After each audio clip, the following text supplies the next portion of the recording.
Good morning and welcome to the channel, and welcome back if you're already a subscriber. Right, we're well into December now.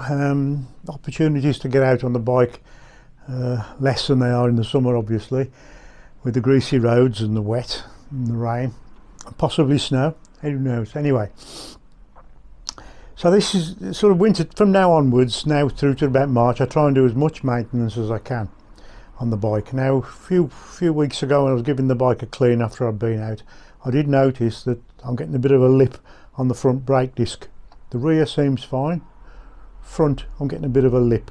Now on the Bonneville, on the 865 EFI Bonnevilles, the front disc starts off at 5.5mm thick, and the minimum wear limit is 5mm, so you've only got half a mil per side, half a mil in total, quarter of a mil a side, like 1/10 a side, for wear. Now if you ride in the rain and on a regular basis, it's going to wear down quite quickly. I've survived quite well. Mine's the bike's 15 years old, is it? 16 years old. I've had it 15 years. I've done about 18,000 miles. I've had 2 sets of pads in that time, but the disc's been all right. So I'm going to check the disc today, and if need be I may have to replace it. If I do, I'll certainly have to replace the pads. But I must point out that in this video I'm going to give some torque settings and wear, run out settings and tolerances, and the ones that I'm going to give and put up on the screen are going to be from this, the Haynes manual for this particular model. Now I have noticed, this is the cast wheel model, Bonneville cast wheel model. I have noticed that, for instance, some of the torque settings change. Front wheel spindle, for instance, it's different torque settings for the Speedmaster, for the Thruxton. I think the disc bolts are all the same, but what I'm saying is basically check. If you haven't got the book, get one, or go online and check the torque settings if yours isn't a cast wheel Bonneville 09 vintage. So let's get on with a bit of checking. Right, here we have the disc. So we're going to measure the thickness of the disc. Now that disc starts off at 5.5mm, and minimum wear limit, as I mentioned before, is 5. So you've only got half a mil, or 1/10 per side, 20 in total of wear on those. Now there's 2 ways to check it. This one is the most accurate way. If you haven't got a micrometer and you've only got a vernier, you're going to struggle, because you can see the wear mark there and there. The very outside of the disc is going to be 5.5mm, and that part there is going to be 5.5mm. The wear is that band in there. So if you use a vernier, as you can see, there is a small undercut there, but if you put the undercut so it misses that very outer band there, you're going to be on that band there, which is 5.5mm. That's the reading you're going to get.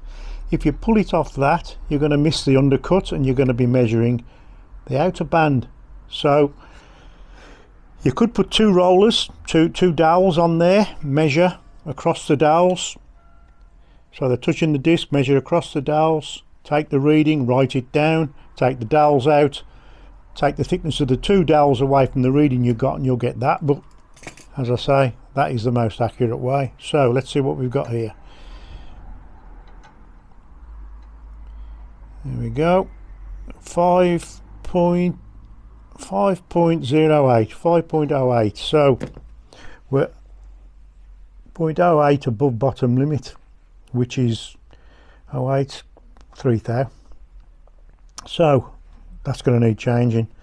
Another couple of 100 miles, that's going to be bottom limit. So you don't mess about with brakes or pads or calipers or whatever. So I'm going to change that. Now there is a run out tolerance also on the disc. If it was too bad, you'd feel it on the lever, but I'm not even going to bother checking that, because it needs replacing anyway. But I'm sure that the run out is fine. I'll put the run out tolerance on the screen, but yeah, that the thickness is going to designate whether that gets changed, and it is. So let's get on with it. Front wheel out, caliper off. So the fact that we're changing the disc means I'll change the pads as well. those pads aren't down to bottom limit yet. There's still meat on them, but you put a new disc on, you put new pads on at the same time. So let's get on with it. Right, first thing to do, or one of the first things to do, is disconnect the speedo cable on this particular model. Just after this is a 2009. They changed to a electronic speedo, but mine's still got the speedo cable. Now on this, you can see I've got a small cap head on here.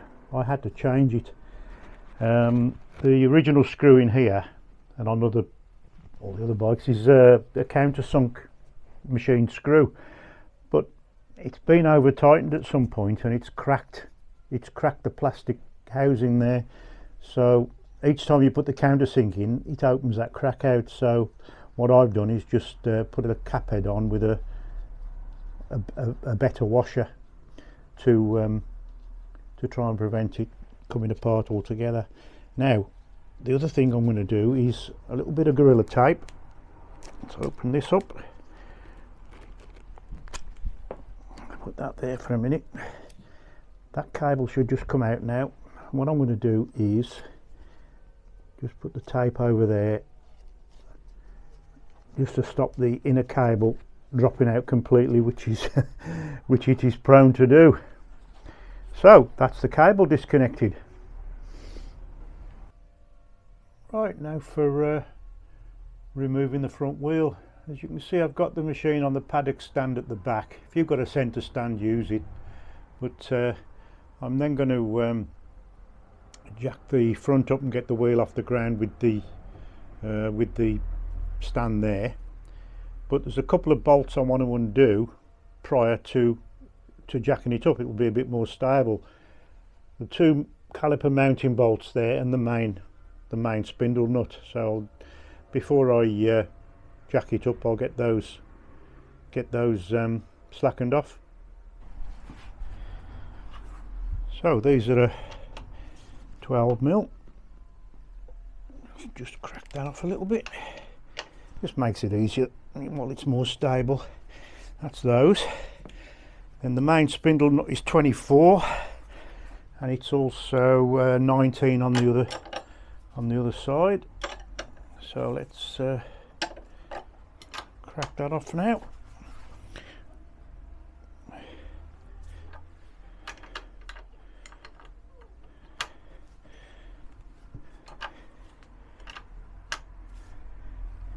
There we are, that's that. The other thing to do is the fork pinch bolt, which is round this side, so I'll come round there.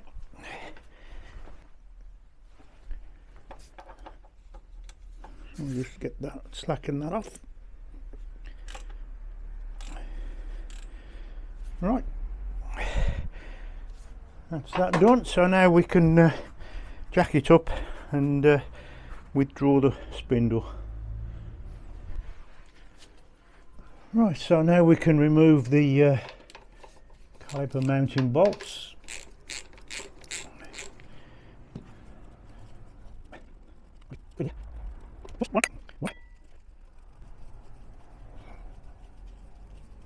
Two. Give the caliper a little wiggle from side to side just to push the pads back. There we go. Oops. Right, now we don't want that hanging. Let's just take it out of there. So we've got what have I done with it? I did have, there it is. So we'll just put that round there. Oops.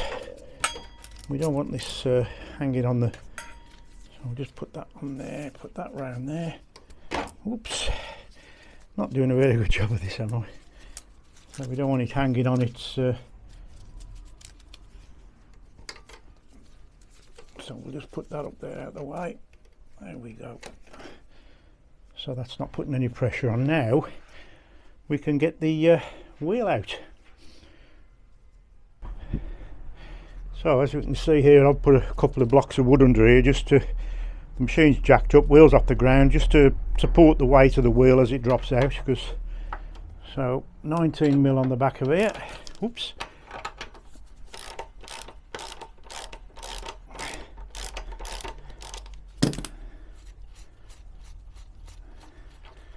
that off. We've already undone the pinch bolt, so that should start to slide out now. I should get a purchase on this side, and out it comes. So just keep an eye on the spacers. There they are, there and there. So I'm going to take the drive off that side and the spacer off that side, and that's the spacer off the right hand side. I'm going to pop that back through there, and that on there, and then that back on there.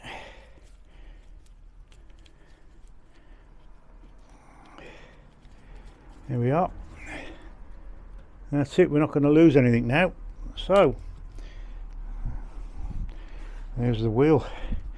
So I'll now take out one of the blocks of wood.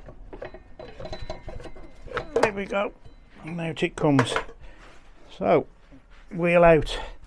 Right, let's get that disc off. That'll make,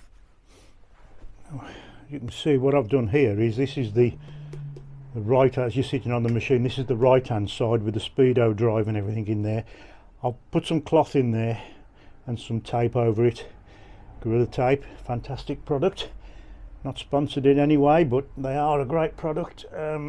Just because I'm going to be resting it on that side, I don't want anything to drop out if I can help it. So that's just to cushion that, and so it's safe, nothing's going to drop out. So let's get that disc off next. Right, let's get these 5 Torx bolts. I think they're T40s. Let's get these slackened off before we lay it down. Get a better purchase on here, I think. 1. Obviously do them in a star pattern. 2. 3, 4, 5. So now we can get it on the bench and get them out. Right, let's get these out. Actually, you can feel they've got Loctite on them, or thread lock, whatever you want to call it.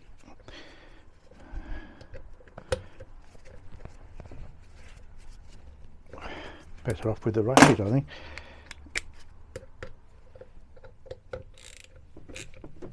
Yeah, definitely got thread lock on them, as you would expect. So we'll get these 5 out. There's the last one. Now those are, yes, they've had the thread lock on them. Terrible gloves these are. The thread lock on them. And we're going to be putting new bolts in here. I suppose you could reuse those if you wanted to, but it's always best practice to something like this is to they're only about £1 each. I'll put the part number up above and the part number for the disc and the pads. But yeah, you can see that one's got the thread lock already painted onto it. That's the new one. So let's see if this disc lists. Oh, there we go. One redundant disc. So with the brake disc off now, we've got a. I'm just going to tidy this up now. As I said, they've got thread lock on the old bolts. There they are. So some of that thread lock is still going to be in there. If you put the new bolts with their thread lock on straight in there, the thread lock is going to have very little effect because it's going to be on old thread lock, which is dried up and nasty. So ideally put a tap down. I've got a tap, I've got an 8mm tap, but it's 1.25 pitch. It would appear that these are 1mm. Yeah, M8 by 1, which is M8 fine. Now I haven't got a fine tap, so what I've done is I've checked that goes into that nut, wing nut. I've found an M8 cap head, which is the same thread, so that's all fine. So then I'll show you a close-up now.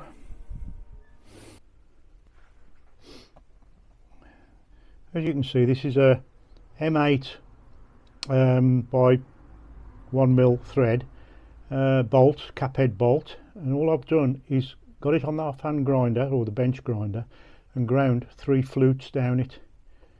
Now this is going to be a lot more friendlier than a tap. I hadn't got a tap, as I mentioned, so this is going to be it's softer. All it's doing is it doesn't need to be hard. All it's going to do is take out the old thread lock that was in there. So there we go, make your own tap. So now what I'm going to do is pop that in, wind it all the way in. You can feel it. You can feel it having an effect. It's all it's doing is cleaning out the thread. I'll put a little bit of brake cleaner in there first just to help. So in we go, clean out the thread. It's a little bit kinder than a tap, as I said, but there we are. You can see now I'm going to get the airline. There's little bits of brake cleaner on little bits of thread lock on there, so that's out. I'm now going to give the bore a little bit of squirt of brake cleaner. Where's my cloth? Here it is. Don't want that in my eyes, so blow that out. Job done. And repeat for the other 4. The other thing I'm going to do is just to make sure these mounting surfaces here, there's no burr on them or anything. There shouldn't be, from cleaning the threads out. That's a very fine carborundum stone. I'm just going to go around every lug. You'll soon see if there's any burrs standing up, which there isn't, and just give them a clean. So as the new disc sits, oh, there's a little bit there. So the new disc sits perfectly flat. No danger of any run out. Yeah, there's nothing. That's as you'd expect. That's absolutely fine. So they're nice and flat now. Right, let's get the new disc on. Right, time to put the shiny new disc on. Now, obviously, these discs, when they're delivered, they come with protective coating on. So I've given that an absolute thorough clean with brake cleaner, both sides, outside, inside the grooves, everywhere, inside there. Just give it a final wipe. I will give it a final wipe because we're handling it, obviously, but I will give the braking surface a final wipe before it goes back on the bike. So there are there's some writing on. There's a direction. There's a minimum thickness stamped on there. So obviously that will be on the outside. So pop that on there. That feels. Just give it a little twizzle. If there's any grit or dirt under there, you'll feel it or hear it. 5 new bolts. 1.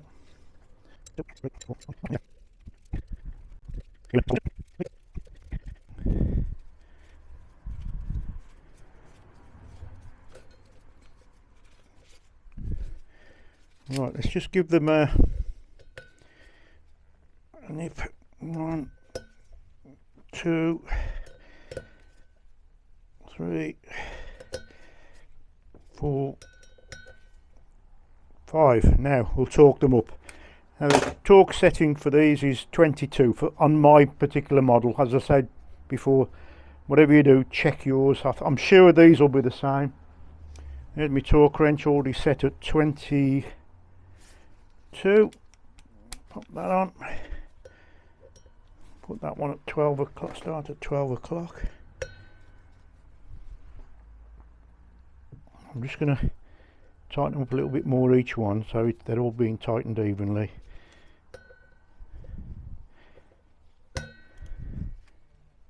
The other thing is I've always found is to use a good quality torques, because they can, that one torque down there, they can, right, now let's start them there.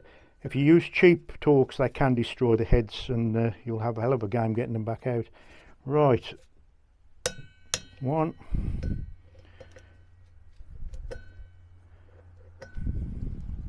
come on, two, three, four, five. Let's go around once more for luck. One. Luck shouldn't come into it, I know. Two. Three. Four. I'm always a bit cautious with brakes. Five. Right, torqued up.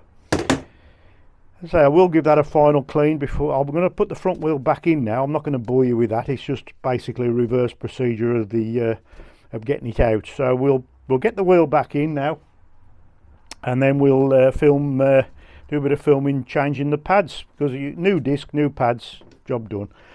So right, I'll get the wheel back in and then we'll get back onto it. Excuse me. Right, we can see we've got the front wheel successfully mounted back in again. Now I've got a clocking arm on here, and a DTI or clock. Now this clock is it's a half a thou clock, so each small division is half a thou, so from there to there is 5 thou. So the tolerance is 0.15, which is 6 thou. So let's give it a whirl and see how far out it is, if at all. So I think I've already zeroed, so that's 0, 1, 2, and then it jumps there. So that's 4 thou, 4.5 thou. So it's just in tolerance, which I suppose it's a mass-produced part. I didn't check the other one, but it is a mass-produced part, and I know, having how difficult it is to get something that thin flat. It doesn't appear to be a, so you got there, and it comes up gradually, then it comes up quite quick. So I think it's not so much running out, it's out of parallel. So anyway, it's within tolerance. Let's just get a close-up view of that. There we are, hope that's in focus. So you've got 0 there, 4.5 thou, 0, and you can see that little lump there. It's more as though the disc isn't parallel, but it's within tolerance anyway, so we'll give it a go at that. Right, as some of you will know, if you watch my other videos, I'm a big fan of these turkey roasting, foiled turkey roasting tins. So I'll put that up on a put this on a tub now, so it's not stretching the brake hose. So now it's time for a good dose of brake cleaner. Just clean it all off before we take the pads out. I'll give it a good scrub. Oh, I have a confession to make while I think about it. Yesterday I did say, before I jacked the bike up, it was policy to undo a couple of bolts. I knew there was 3 and I could remember 2. Put that down to my age. But anyway, I'll show you what it was. I slackened off the 2 mounting bolts for the caliper before I jacked it up, so it was all a little bit more stable. That's correct. There was a 3rd one. It's this one. It's the pad retaining pin. It just needs cracking off while that is bolted to the fork leg. It's a lot easier than trying to do it and holding it while it's not secure. So I'll put it back on. Once I put the wheel back in, I'll put it back on and just crack it off, so it's fairly free. So I did give this a bit of a soak last night before I went in, so it's fairly clean. So let's get on with removing the pads now.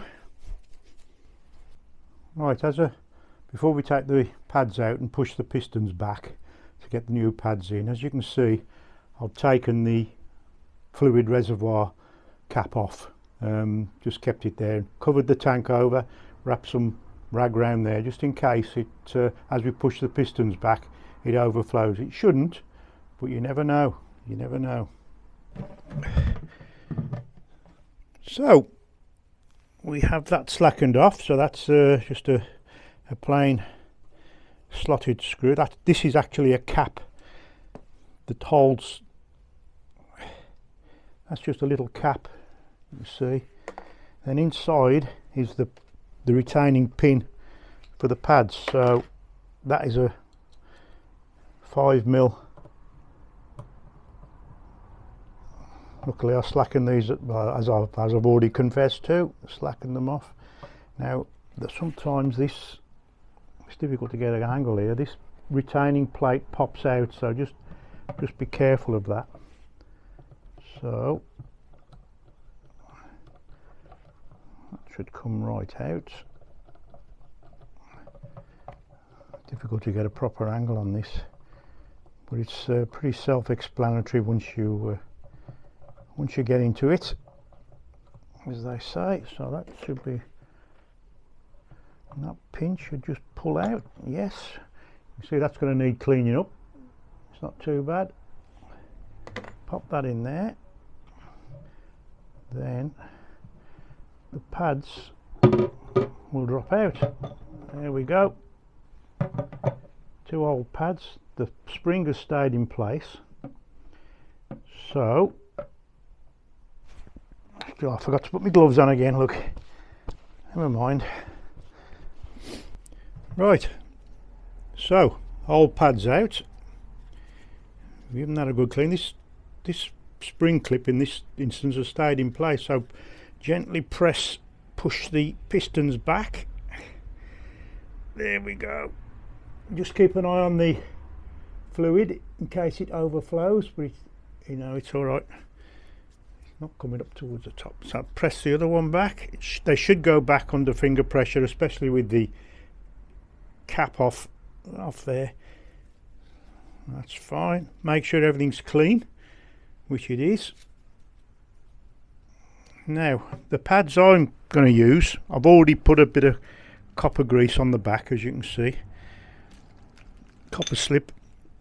Obviously try not to, as I've just done, get it on the mounting faces. Get a bit of brake cleaner on there. Get it on the braking surfaces. What an idiot. Yeah, that's it. Nice and clean. So I've already covered those in the backs of the pads.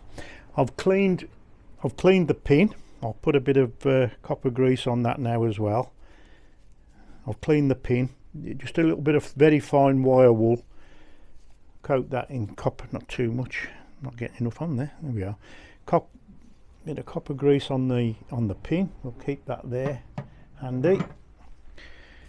Right, the pads I'm using are EBC. Where have I put them? Here. EBC FA196 Kevlar Organic. Now the original pads that were in it, didn't take a lot of notice at first, but I came to replace the pads, and I did a bit of research online, and these EBC pads kept coming up, and they were like chalk and cheese. It's one of them instances where you don't know how average, shall we say, the standard fitment pads were until you have some decent ones, and I found these to be fine, and this will be the second set, I think it is. So we push the pistons back. The spring plate has stayed in place, so nice clean gloves. Where are we? That one first. Sorry, that one. What am I doing? The pin's got to go at this end, so it's that one. Put that in there. Oops.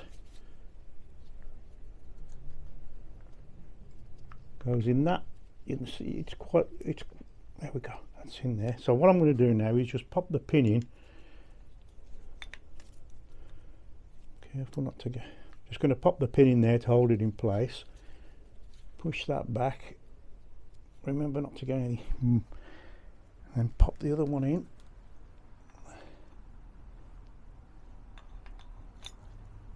In there. Into its little slot in there. Here we go, and then poke the pin through. Right, we've got to use the 5mm now to locate on the other one. Here we go. It's going in. And that's gone through into the other pad now. There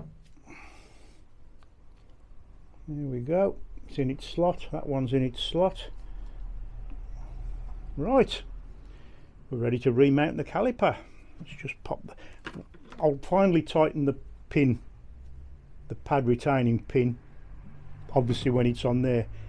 So we'll just get all this out of the way, get the caliper back on. We're nearly there, nearly there. Right, here we are.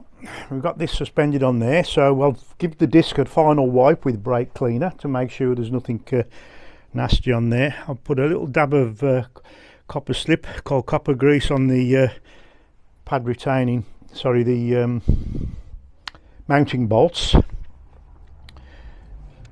So let's get this off here. It's now a case of feed that back through there, slotting it back on to, this is going to be, I can't do anything but get in your way, I'm afraid. Here we go. Can sometimes be a bit awkward. Right. One. We'll torque these up in a minute. Let's just get them fitted first. One.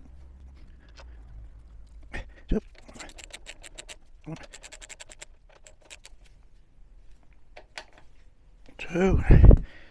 Let's just nip the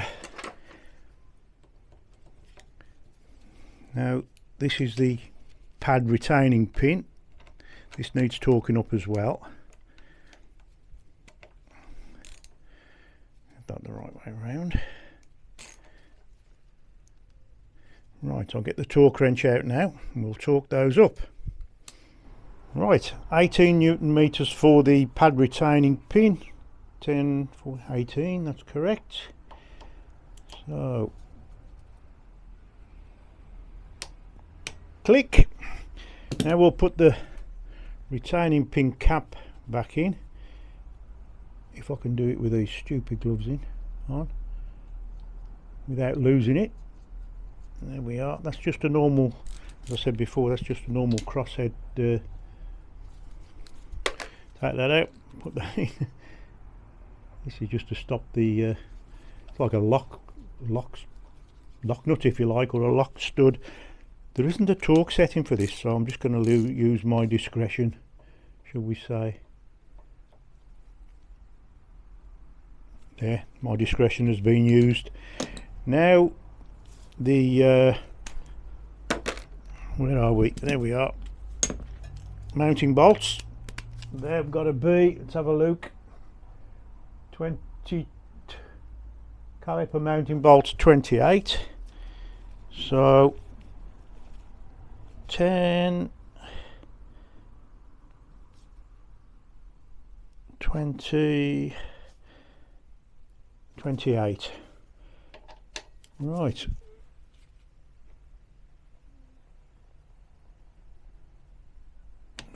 Click.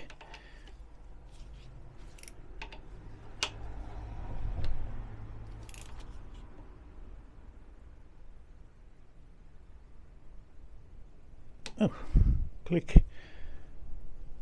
That did click, didn't it? Yep. Yep. Right. Now we'll just give the lever a little squeeze. I'll do that from up here. It'll obviously feel a bit odd at first. There we are. That's made contact with the pad, with the disc. It's going to feel a little bit spongy at first because those pads have got to bed into the disc. So that's about it really. I'll just give it a final wipe over and job done. So there we go, end of another video. Hope you enjoyed it and found it a little bit informative. Yeah, the lever feels more or less as it was. I've got to get it out on the road now and make sure nothing drops off. I'm sure it won't, but yeah, as you can see, it's something you can do quite easy. It's just a general servicing job, no special tools needed. The only special tool you may consider is a brake pad spreader or piston pusher backer, if you like. It's like a little pair of spades that open out as you screw. They're available from various outlets. Sealy are one of them, Halfords do them, but I genuinely don't think it's necessary. Push them back with your fingers and your thumbs quite easily, the pistons.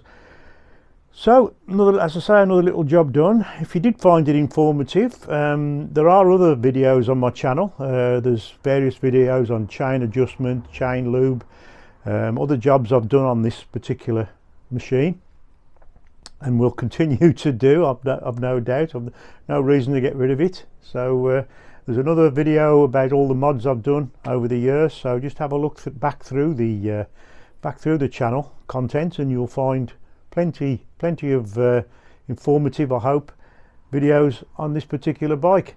If I can ask you to consider liking and subscribing, it would be very, very much appreciated. It does help enormously. And that's it for now, and I'll see you in the next one. Bye for now.